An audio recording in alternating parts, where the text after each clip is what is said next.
Welcome to Wisdom for the Present, where we take ancient truth and bring it into clear, modern understanding.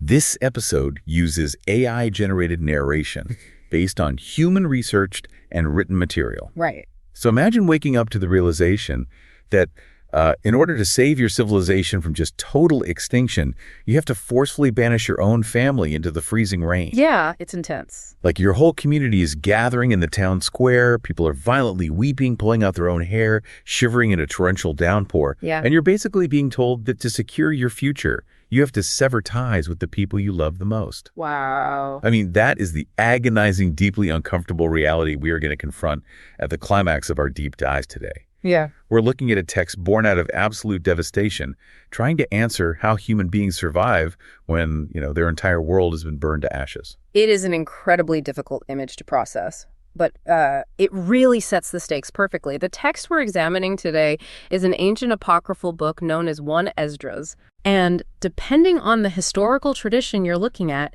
you might actually see it labeled as the Greek Ezra or even 3 Esdras in the Vulgate. Okay, got it.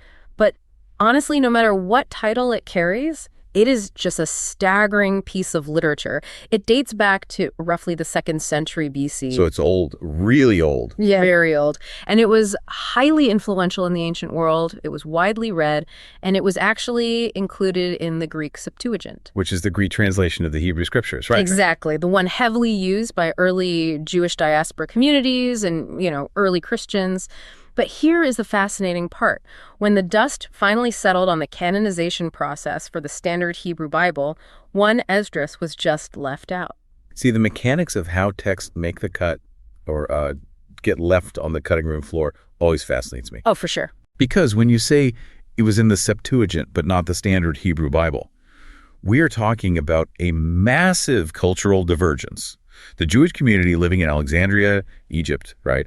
They're translating their texts into Greek, and they valued this specific version of their history enough to elevate it. Right, they really elevate. While the traditional rabbinic authorities eventually just moved away from it. Yeah, and that divergence really comes down to the mechanics of cultural integration. You have to remember, the Jewish diaspora in Alexandria was living in a highly Hellenized world. Meaning very Greek-influenced. Exactly. A world steeped in Greek philosophy, rhetoric, literature, following the conquests of Alexander the Great. And 1 Esdras completely reflects that environment. Interesting. It takes the very traditional standard biblical history stuff you'd find in the books of Chronicles, Ezra, and Nehemiah, and it just reframes them.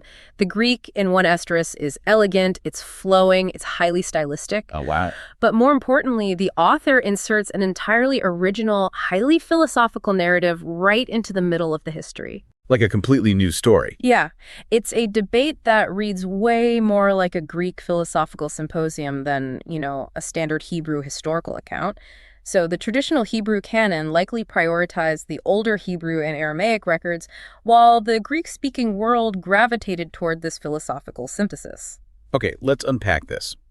Because our mission today is to act as your guides through this fragmented, sometimes bizarre and incredibly profound text. Absolutely. We are not just, cataloging ancient Near Eastern history here. Yeah. We want to extract the mechanisms of human resilience. Right, exactly. Because 1 Esdras is fundamentally a case study on trauma.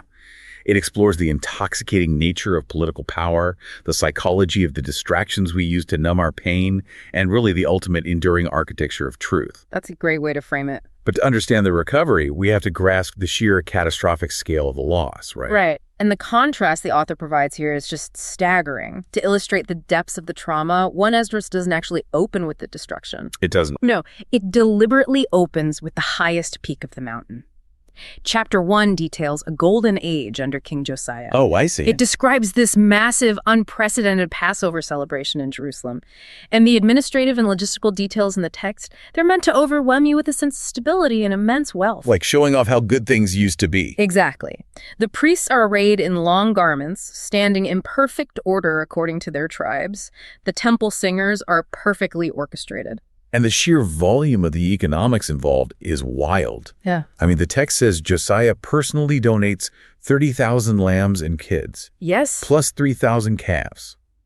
just for the people to sacrifice and eat. It's an unbelievable amount of resources. Right. I mean, coordinating a festival of that magnitude in the ancient world, the infrastructure, the centralized wealth, the agricultural surplus required to slaughter 30,000 animals in a single holiday. It speaks to a civilization operating at absolute peak efficiency.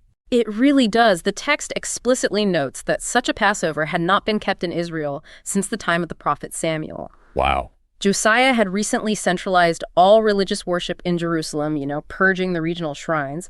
So this Passover was the ultimate flex of national unity. A total flex. They had an unbroken royal lineage, a massive fortified temple, a thriving economy. Basically, they were invincible. Until they weren't. I mean, the collapse happens with a speed that is terrifying to read. Yeah, the geopolitical reality of the ancient Near East was always super precarious. Josiah decides to ride out and intercept the king of Egypt, Pharaoh Necho. Bad idea. Terrible idea. Necho is marching his massive army up through the Levant to fight the Babylonians and Assyrians. Josiah is explicitly warned not to engage, but he ignores it, goes into battle at Megiddo, and is mortally wounded. Oh, man. And his death just shatters the stability of the kingdom overnight. It's the ancient equivalent of a black swan event. The invincible king is dead, and the dominoes start falling violently. The subsequent kings, Jehoahaz, Jehoiakim, Zedekiah, they're all rapidly deposed, imprisoned in Egypt, or turned into puppet rulers, paying just exorbitant tribute. The independence of the nation is completely dissolved in a matter of a few years. And then comes the absolute annihilation. The Empire of Babylon, under Nebuchadnezzar, sweeps in to crush a rebellion. And the Neo-Babylonian military strategy, it wasn't just about winning a battle. It was about psychological and cultural erasure. Erasing them from the map. Totally.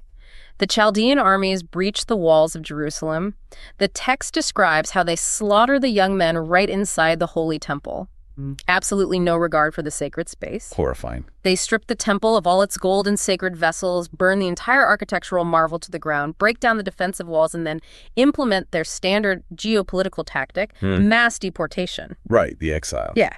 They marched the surviving educated elite, the artisans, the royalty, hundreds of miles across the desert into exile in Babylon, and the land just sits desolate for 70 years. That 70-year gap, that total cultural uprooting, is really the foundational trauma of this entire text. And the psychological impact of that trauma creates a really fascinating literary quirk in 1 Esdras. Oh, it really does. Because when you read this text chronologically, it is an absolute disaster. It drives traditional historians up the wall. It does. The chronological chaos is arguably the most famous academic problem of 1 Esdras. Let's talk about that. So just to provide the historical framework for you all, the Persian Empire eventually conquers Babylon.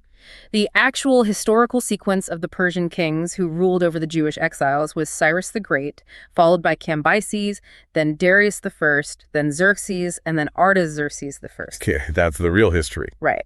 But 1 Esdras completely scrambles the sequence. It's totally jumbled. Like in chapter 2, King Cyrus gives the initial decree allowing the Jews to return and rebuild. But then almost immediately, the narrative jumps forward decades to a story about King Artaxerxes halting the construction. Then suddenly, the text jumps backwards in time to the reign of King Darius. It also conflates and confuses major historical figures like Sheshbazzar and Zerubbabel, treating them in ways that just contradict other historical records. And for centuries, scholars have debated the mechanics behind this error. Was it a clumsy compiler who just spliced different source texts together without checking the dates? Right. Was it a Greek translator who didn't understand Persian dynastic history? Or was the author intentionally arranging the stories schematically, prioritizing theological arcs over literal timestamps? I want to propose a different angle here, kind of stepping away from the whole academic debate over manuscript compilation. Think about the mechanics of how human memory processes catastrophic trauma. Okay, I like where this is going. We often expect history to read like a clean, linear spreadsheet. But if you take a computer hard drive and you just smash it with a hammer, right, and then someone tries to recover the data decades later, the files themselves, the stories, the names, the events, they might be completely intact and readable. But the metadata, The timestamps, the sequential logic of the file directory, that gets completely scrambled by the impact. One Esdras reads exactly like a corrupted hard drive. There's a highly effective way to conceptualize the literature of a traumatized society, really. And the neurological mechanics of trauma actually support your analogy. Oh, really? Tell me about that.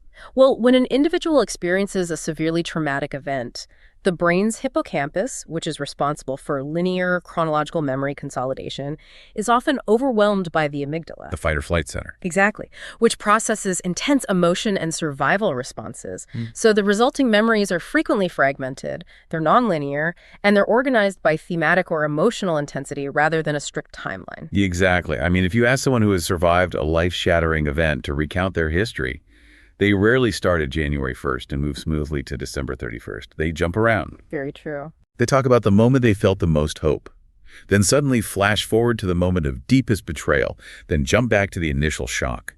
The truth of the text isn't found in the sequential dates of the Persian kings. The truth is in the emotional reality of what was lost and the desperate, confusing, nonlinear effort to reclaim their identity. Wow, yeah. One Esdras is essentially a civilization's PTSD documented on primate. The timeline is fractured because their very identity had been fractured, and viewing it through that lens answers the critical question for the listener.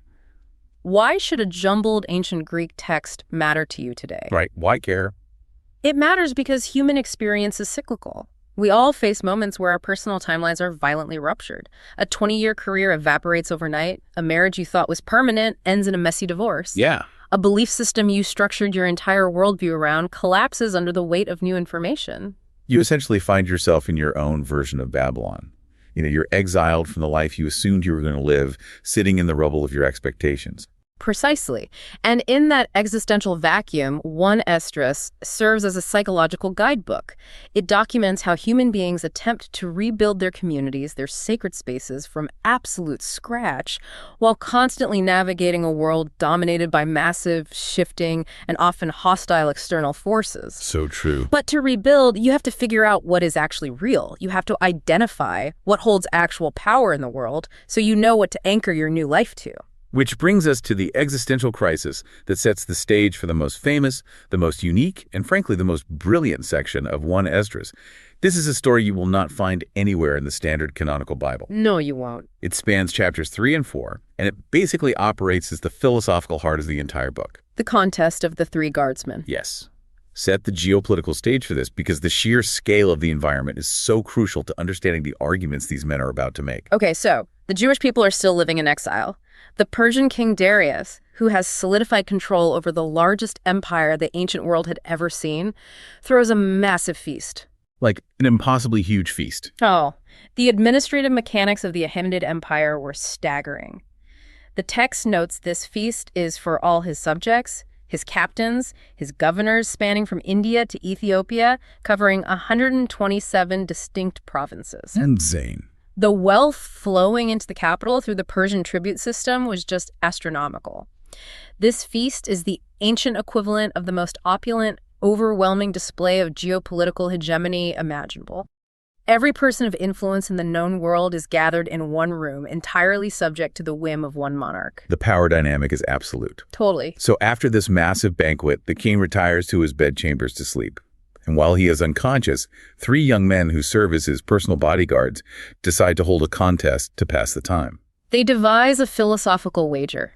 They agree that each of them will write down a single sentence answering one profound question. What is the strongest thing in the world? They will place their written answers under the king's pillow. When he wakes up, he and the assembled Persian princes will read the answers, listen to the guards defend their statements, and judge who has provided the wisest insight. And the stakes for winning this debate are totally life-altering. Oh, absolutely. The reward system reveals exactly what the ancient world valued. The winner gets to be clothed in purple, the dye for which was incredibly expensive and reserved for royalty. Right, ultimate status symbol. Exactly. They get to drink from gold cups, sleep on a bed of gold, ride a chariot with gold bridles, wear a turban of fine linen, and wear a chain of gold around their neck. Blings out? Completely. But most importantly, the winner will be granted the title of the king's cousin, allowing them to sit next to Darius himself. It is a guarantee of immense wealth, untouchable political security, and ultimate VIP status. So the king wakes up, finds the writings under his pillow, and is intrigued. He summons the entire court, the princes, the satraps, the governors. He sits on his royal seat of judgment and calls the 3 bodyguards in to publicly defend their answers. It's a high-stakes intellectual gladiator match. It really is. Guard number 1 steps up to the center of the court. His answer to the question of what is the strongest thing in the world is one word: wine.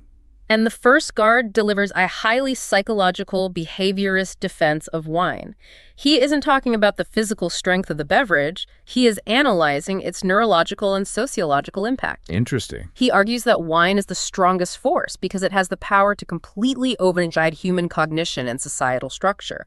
He tells the court, look at what wine does. It causes all men to err. It takes the mind of the great absolute king and the mind of the helpless, fatherless child, and it makes them totally equal. It completely levels the hierarchy. Exactly. It turns the bondman and the freeman into the exact same person. It alters neurochemistry, turning every thought into jollity and mirth, systematically erasing the memory of sorrow and the crushing anxiety of financial debt.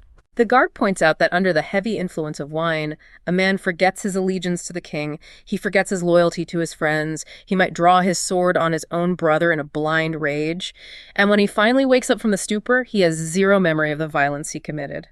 Wine, he argues, conquers the human mind, which in turn conquers everything else. I mean, the psychological mapping here is so profoundly modern. When this 2nd century BC author uses the word wine, we really have to translate the underlying mechanism for the 21st century. Yes, definitely. He is talking about the universal human desperation to numb reality. He's talking about the sheer overpowering gravity of escapism. In our modern context, wine isn't just a physical substance like alcohol or narcotics. Right. It is the infinite scroll on a social media algorithm designed to hijack your dopamine receptors. It is binge watching television for 12 hours straight to avoid thinking about a failing relationship. It is rampant consumerism, buying things you don't need to temporarily feel a sense of control. Exactly. It is any behavioral loop we utilize to artificially alter our perception of reality because the actual reality is just too painful to bear. The guard is proposing that the strongest force in human nature is the desperate need to check out, the power to forget. And if we're being honest, he makes an incredibly compelling case. If you look at global economics today, entire multi-billion-dollar industries are built solely on providing escapism. Absolutely. Escapism does temporarily make the billionaire and the bankrupt person feel the same neurological relief. It erases the hierarchy. But the fundamental flaw in his argument, the reason escapism ultimately fails as the strongest thing, is that it is an illusion. Right, it doesn't last. When the dopamine hit fades, when the screen turns off, or when the literal wine wears off, the systemic problems haven't changed. The debt is still in your bank account. The sorrow is still in your chest. The reality remains. So true. So the first guard finishes his speech, the court absorbs his argument, and the second guard steps forward. And based on what we know about human nature, if escapism fails to control reality, the next logical step is attempting to control reality through force. Which is exactly the argument the second guard makes. His answer is, the king is strongest. Okay. The first guard focused on internal psychological escapism. The second guard shifts the focus entirely to external institutional power. He utilizes the philosophy of realpolitik. Right. He addresses the court, gesturing to the massive empire they represent, and says, consider the king.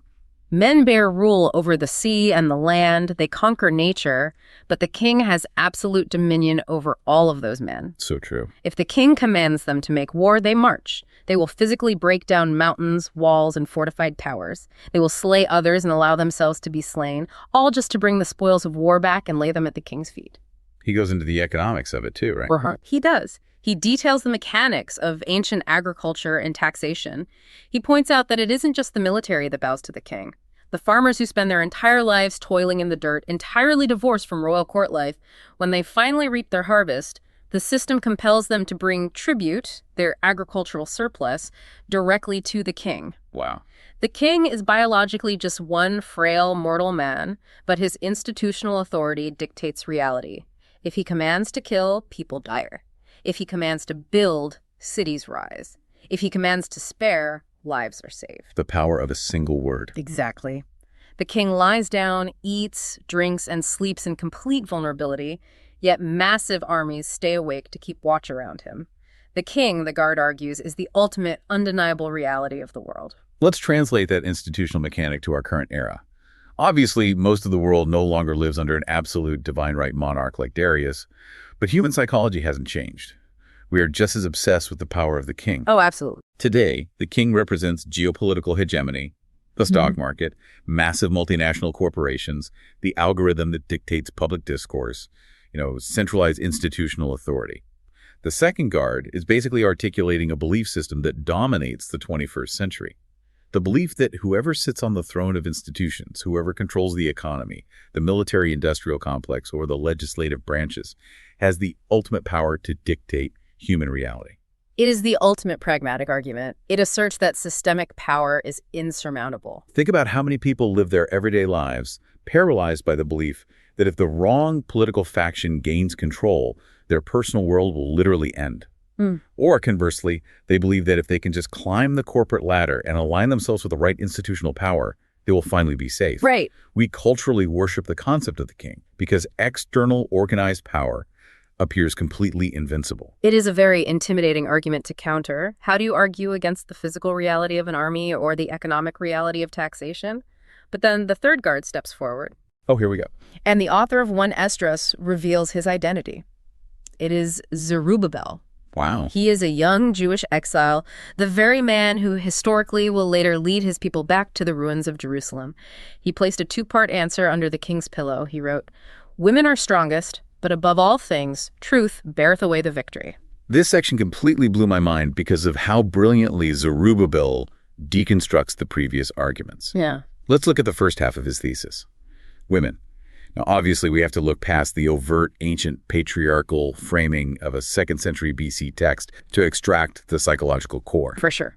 When he says women, what he's actually describing is the overwhelming biological and psychological mechanism of human desire, relational intimacy, and attachment. The rhetorical pivot he executes is masterful. He looks at the king, he looks at the assembled military commanders and satraps who just nodded along to the idea that institutional power is absolute.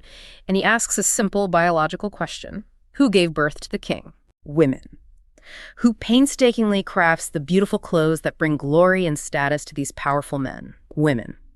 He tells the court, "You think men are driven by loyalty to the throne? A man will spend years gathering gold and silver, but if he sees a woman he deeply desires, he will abandon all the wealth just to fix his eyes on her." It's so true. Zerubbabel points out the evolutionary drive.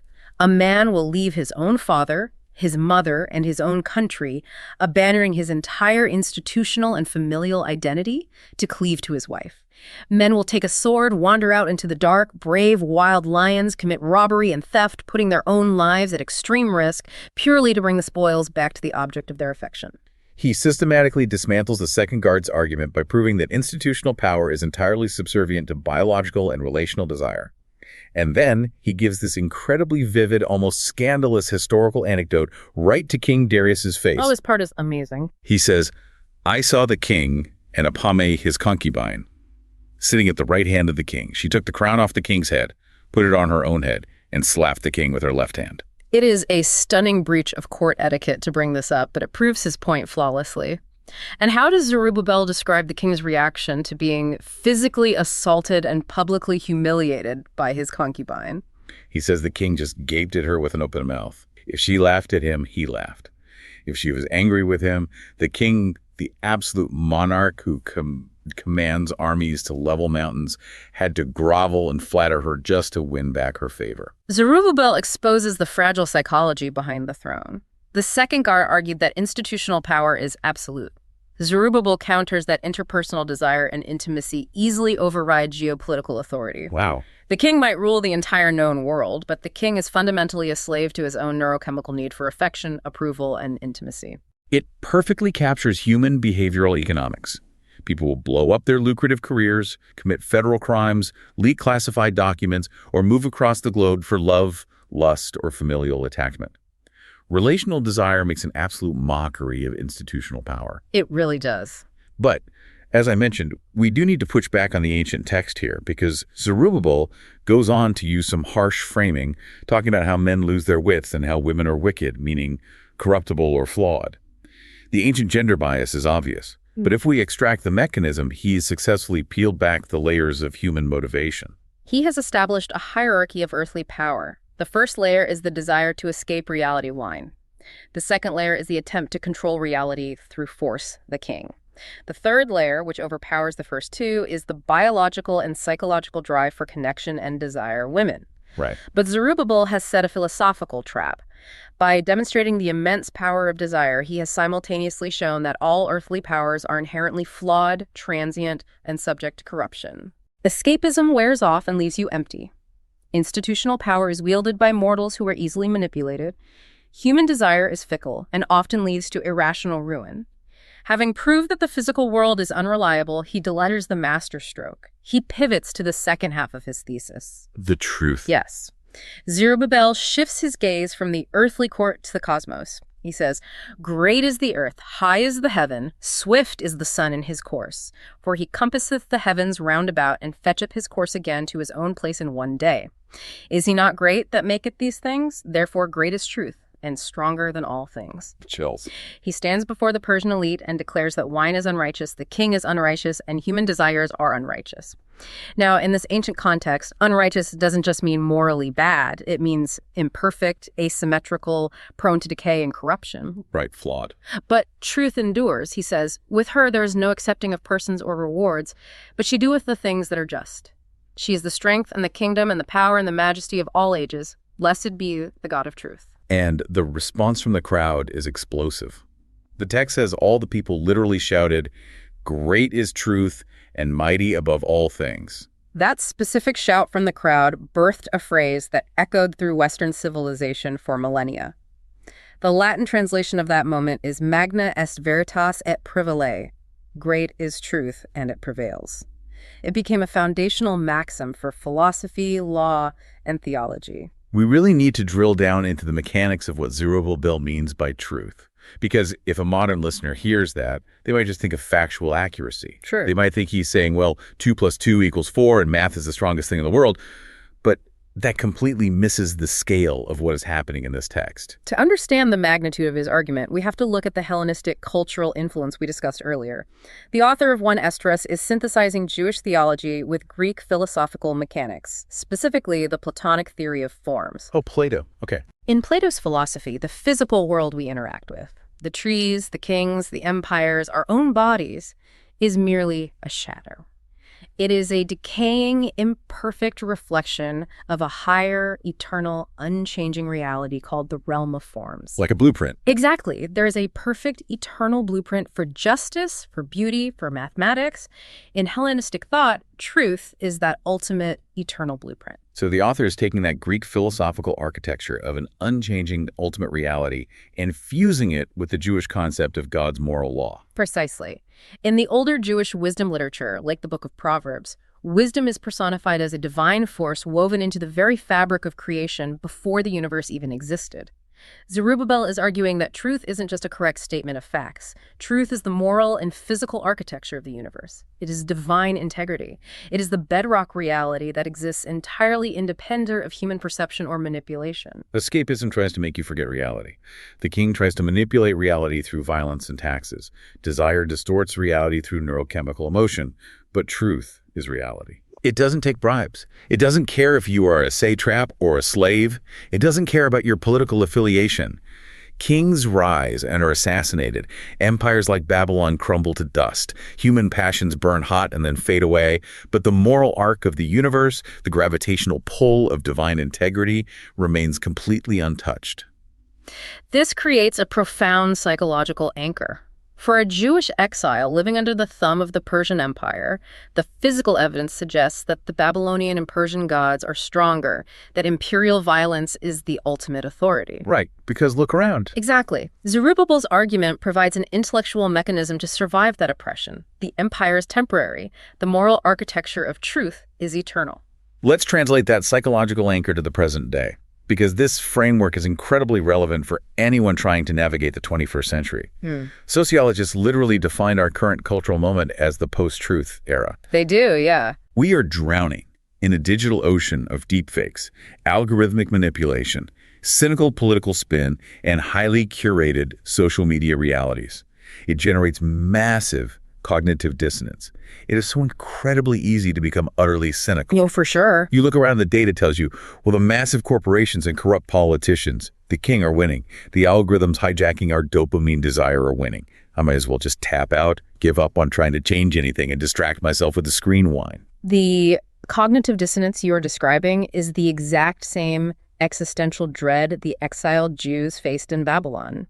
Why maintain your ethical standards? Why hold on to your cultural identity when the corrupt systems clearly hold all the physical power? One Esdras offers a direct challenge to that cynicism. It asks you, what are you anchoring your psychological well-being to? When you're surrounded by the deafening noise of modern political theater, the constant exhausting pull of consumer desire, and the urge to just dissociate. Yeah. How do you anchor yourself? That's a great question. Zerubbabel is presenting a functional strategy. If you align your life, your business practices, your relationships with enduring truth, with baseline integrity, with justice, with the unglamorous moral order, you are attaching yourself to the only thing that survives the collapse of the immediate systems around you. And what makes 1 Esdras so compelling is that it doesn't stop at philosophical theory. The narrative immediately pivots to demonstrate how you practically apply this understanding of truth in the real world. Right. Because winning a philosophical debate in a royal court is an impressive intellectual feat, but what you choose to do with the leverage of that victory defines your character. Here's where it gets really interesting. This is where the story gets incredibly practical. King Darius is completely blown away by the wisdom of the argument. He looks at Zerubbabel and says, ask what you want, more than is appointed in the writing, and we will give it to thee. A blank check. He offers to fulfill the original wager, the gold, the purple robes, the title of the king's cousin, and then offers him a blank check on top of it. Zerubbabel has just won the geopolitical lottery. He has absolute leverage. The psychological temptation here is immense. From a purely evolutionary standpoint, the logical move is to take the gold, secure your genetic lineage in the safety of the Persian court, enjoy the luxury, and live out your days insulated from the suffering of your people. But he doesn't. He looks at the king, bypasses all of the personal luxury, and cashes in his leverage to hold the king accountable to a past promise. He says, remember thy vow. Incredible. He reminds Darius that he made a vow to rebuild Jerusalem and the temple and to return the holy vessels that the Chaldeans looted. Zerubbabel essentially says, keep the purple robe, keep the gold cups. I want you to make good on your promise to the King of Heaven. I want the resources to set my people free. It is a stunning display of altruism, and it serves as the practical application of his philosophy. Zerubbabel's grasp of universal truth wasn't just a clever debate tactic, it dictated his behavior. He understood that personal wealth in a corrupt empire is transient. So he leverages his moment of ultimate personal privilege and influence to alleviate the suffering of his marginalized community. He weaponizes his influence for communal restoration. That dynamic provides such a sharp, practical reflection for the listener today. Think about the trajectory of your own life, your career, or your position in your community. When you achieve a win, when you secure a major promotion, when you suddenly gain a massive increase in social influence, when your company goes public, or when you find yourself in a room where powerful people are actually listening to your ideas, how do you deploy that leverage? Right. What do you do with it? Do you use it exclusively to insulate yourself? Do you just take the modern equivalent of the gold cups and the purple robes? Or do you cash in that influence, risking your own comfort, to advocate for the broken systems and marginalized people in your community? It is the fundamental difference between building a personal resume and building an enduring legacy. Zerubbabel chose legacy. He aligned his personal success with the unyielding truth he had just championed. And his leverage works. It actually works. Darius agrees. He drafts letters to the regional governors granting safe passage, massive royal funding, tax exemptions, and freedom for the Jewish exiles to return to Jerusalem and rebuild. On paper, it looks like the perfect Hollywood ending. The hero wins the debate, gets the funding, and rides off into the sunset. But anyone who has ever tried to actually implement massive change in their life or rebuild a broken organization knows that the montage where everything gets fixed to upbeat music is a total myth. Complete myth. The theory of rebuilding is inspiring, but the physical reality of rebuilding is exhausting, heavily resisted, and agonizingly slow. Which brings us to a major thematic shift in 1 Esdras, the brutal geopolitical and psychological reality of conflict. In Chapter 5, the narrative details the actual return of the exiles. They have the king's letters, they have the royal funding, they survive the massive, dangerous journey across the desert. They arrive in the ruins of Jerusalem, and they successfully lay the new foundation of the temple. And amidst the celebration, the author includes a deeply poignant, complex psychological detail. This part is so sad to me. While the younger generation is shouting with joy because the building is finally starting, the text notes that the older priests and leaders, the ones who had survived the original destruction, who still held the memory of the sheer scale and glory of Solomon's original temple, they wept with a loud voice. It is a profound acknowledgement of the grief inherent in recovery. The new foundation is geographically in the same place, but it is smaller, less grand, lacking the immense wealth of the past. Right. It serves as a stark physical reminder of the permanent cost of their trauma. They are forced to confront the grief of what they lost at the exact moment they are trying to celebrate the future. That internal psychological friction is hard enough. But on top of that grief, they immediately run into a wall of aggressive external political resistance. To understand the resistance, we have to look at the mechanics of ancient imperial economics and regional power dynamics. Almost immediately, the surrounding nations, specifically the Samaritans and local Persian-appointed officials, begin pushing back against the construction. Enter Sisins. Yes. A regional governor named Sisin and a scribe named Rathamis take action. Now, this is a section where the jumbled timeline we discussed earlier comes into play. The text suddenly jumps to letters written to King Artaxerxes, but the historical and geopolitical core of the conflict is entirely accurate. They draft a letter to the Persian Central Authority with a very specific, economically terrifying warning. They don't write a letter complaining about theology. No. They write a letter about taxes. They tell the king, do you know what these returning exiles are doing?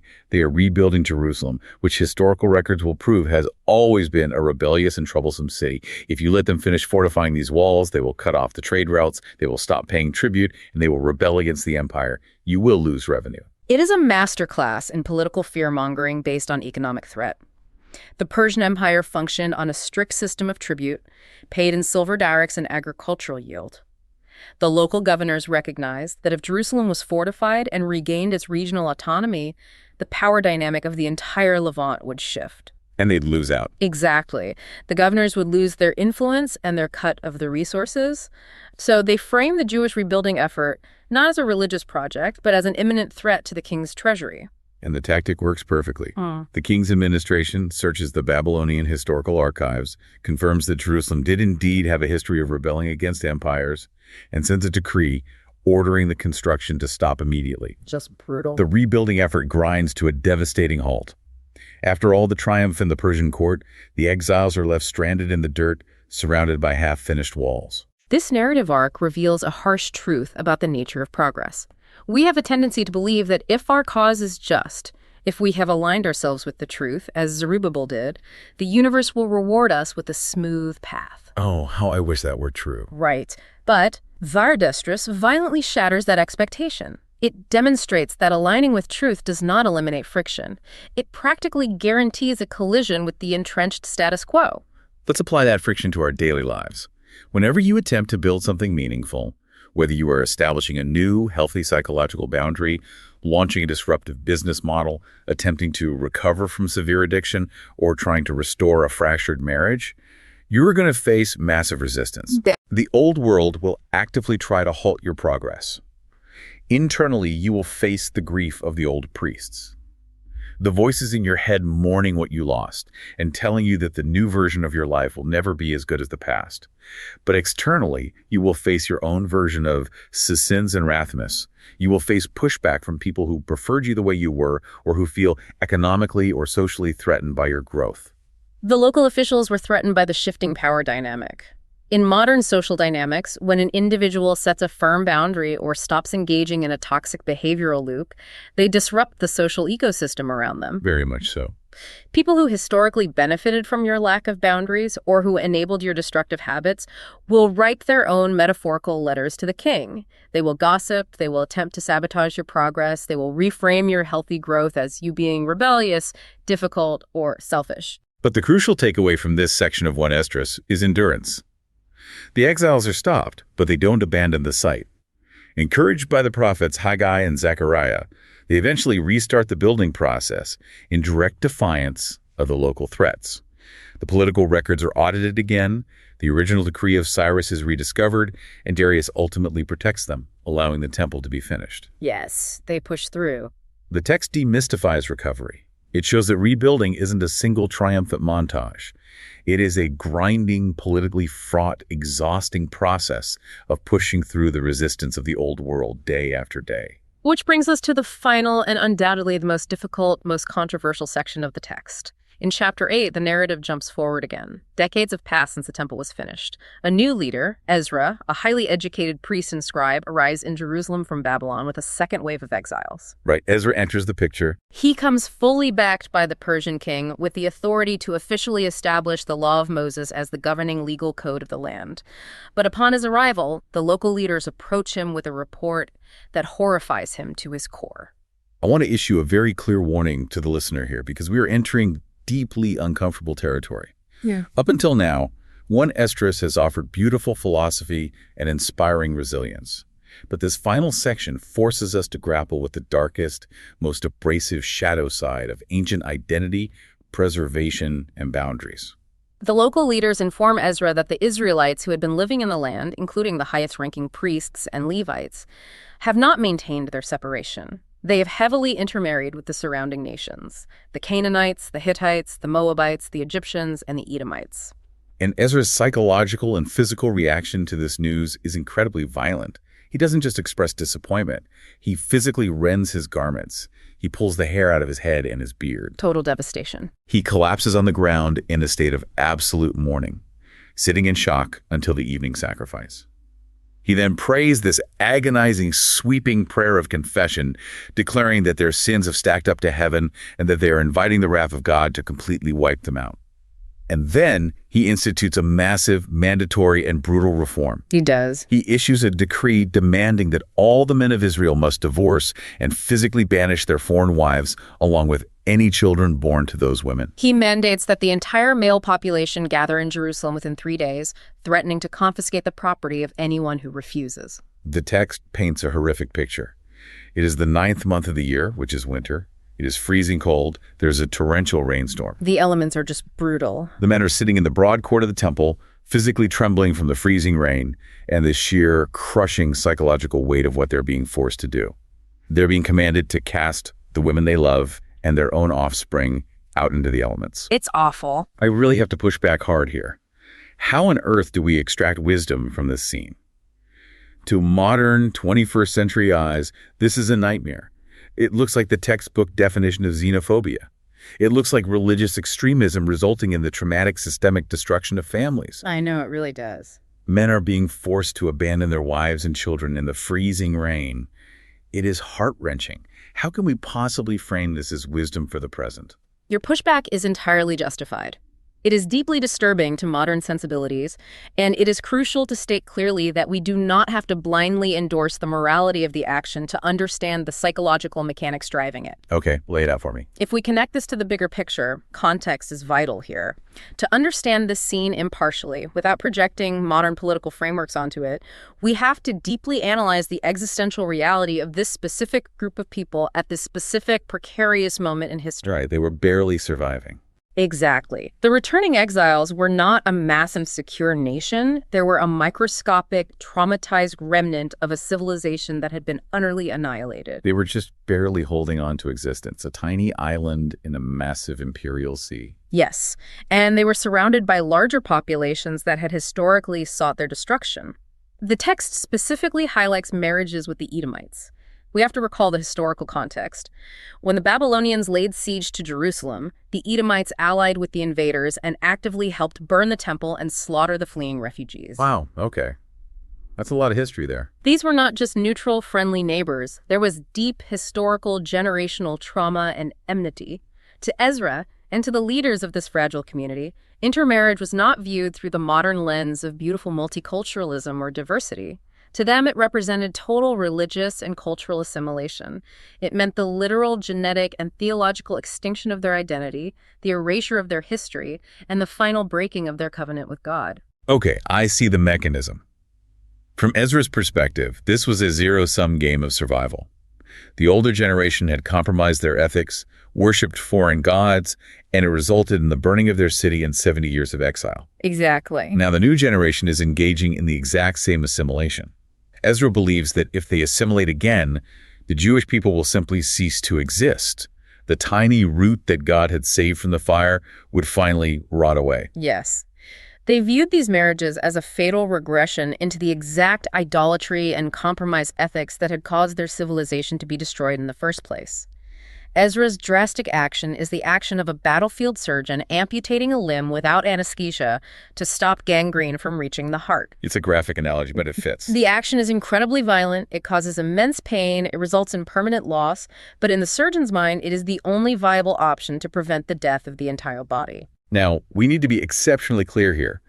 We are impartially analyzing this text as a historical and psychological document. We are not taking sides on modern political equivalents, and we are certainly not endorsing xenophobia or the tearing apart of families. Absolutely not. But if we strip away the ancient geopolitical context and look strictly at the psychological struggle, this entire horrific scene is fundamentally a case study on boundaries. That is the enduring, albeit uncomfortable, wisdom we can extract. It highlights the brutal spiritual and psychological struggle of establishing boundaries to protect a fragile, recovering identity. Let's map that to a modern psychological scenario. Think about an individual in the early stages of recovery from a severe, life-threatening addiction. If they want to survive, they often have to make incredibly painful, ruthless cuts to their social circle. Right, they have to. They might have to completely sever ties with their old friend group, cut off toxic family members who enable them, or entirely abandon environments they used to love. To an outside observer who doesn't understand the addiction, those boundaries might look rigid, heartless, or extreme.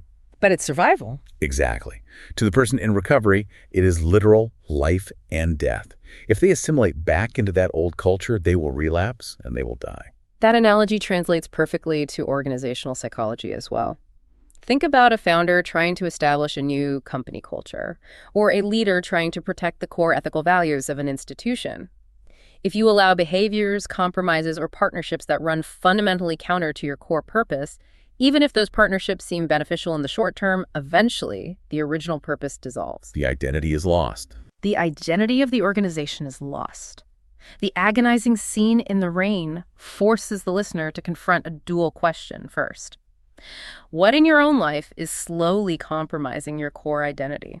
What toxic relationships, destructive habits, or misaligned environments must you aggressively, perhaps painfully, separate yourself from in order to preserve your purpose and your mental health? But the text also forces the second question, the flip side of that boundary, which the sheer pain of the narrative naturally raises. Where do our boundaries risk becoming heartless? That's the real tension. At what point does the desire for ideological purity override our basic human compassion?